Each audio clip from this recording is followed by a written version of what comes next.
আপনারা কি চান? দাবি বাস্তবায়ন চান তো? কালকে আসবেন, আপনারা যা বলবেন আমরা তাই করব। কোন নেতার টাইম থাকবে না। সিদ্ধান্ত আসবে সাধারণ শিক্ষার্থীদের কাছ থেকে। এখানে অন্য কারো কোনো কথা চলবে না। দাবি সাধারণ শিক্ষার্থীদের, অতএব দাবি সাধারণ শিক্ষার্থীরাই বাস্তবায়ন করবে। আগামী 24 ঘন্টার মধ্যে যদি 35 দাবিটি বাস্তবায়ন না করা হয়, আগামীকাল থেকে এই অবস্থান চলবে ইনশাল্লাহ। আমরা চাই বৈষম্য বিরোধী ছাত্র আন্দোলনে কেউ আসুক এবং কালকে সমাধান করুক। যদি না করে তাহলে আমরা এর সাথে কঠোর অবস্থানে যাব। আমাদের এখানে টিম আসার কথা ছিল, স্যারের মিটিং শেষে আসে নাই এবং দেরি করছিলেন।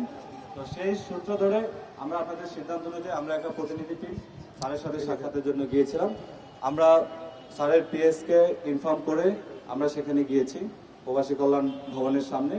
তো স্যার রাষ্ট্রীয় কাজে জরুরি ভিত্তিতে তিনি তার সেখান থেকে রাষ্ট্রীয় কাজে চলে যান এবং যাওয়ার সময় স্যার পিএসকে নোট করে বলে যান যে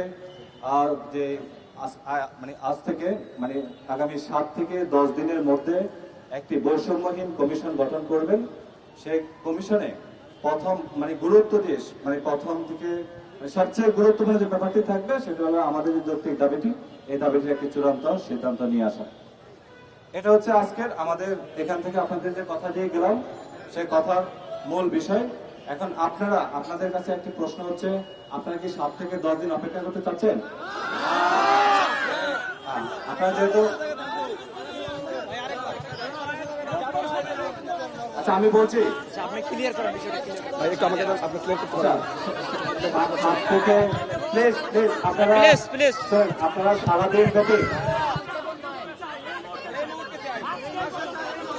আচ্ছা আপনি আমাকে দেন, আমাকে দেন, হ্যান্ডেল করতে পারবেন না মনে হচ্ছে। আচ্ছা হ্যান্ডেল করতে পারবেন না। আচ্ছা আমার কথা প্লিজ প্লিজ এখানে কথা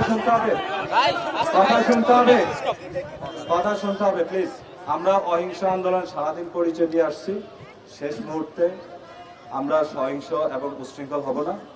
সো আমরা 7 থেকে 10 দিন যেহেতু অবস্থান করতে চাচ্ছি না বা আমরা অপেক্ষা করতে চাচ্ছি না, সেই ক্ষেত্রে আমরা যে সিদ্ধান্তটা উপনীত হতে যাচ্ছি সেটা হচ্ছে আমাদের যে অবস্থান কর্মসূচি ছিল, আপনারা সবাই ক্লান্ত, দূর দূরান্ত থেকে আসছেন, একইভাবে আগামীকাল সকাল 10টায় এই স্থানে আমরা আবারও অবস্থান কর্মসূচি অব্যাহত রাখবো।